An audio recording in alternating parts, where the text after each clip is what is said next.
কিশোরগঞ্জের মবিন ভাই পুরা তাক লাগায় দিছে আওয়ামী লীগে যোগ দিয়া। চিন্তা করেন, জাতীয় পত্রিকায় সকল চ্যানেলে ওনারা নিয়ে নিউজ। আর কেন নিউজ করব না বলেন? ওনার বাবা ছিল জিয়াউর রহমান আমলের মন্ত্রিসভার সদস্য।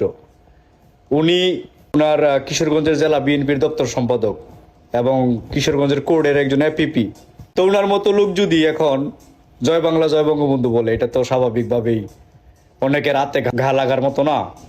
উনি ওনার শুভ বুদ্ধি উদয় হয়েছে আমি বলবো, কারণ হচ্ছে উনি পরপর 3টা ভিডিও বার্তার মাধ্যমে জননেত্রী শেখ হাসিনাকে প্রধানমন্ত্রী হিসেবে সম্বোধন করেছেন।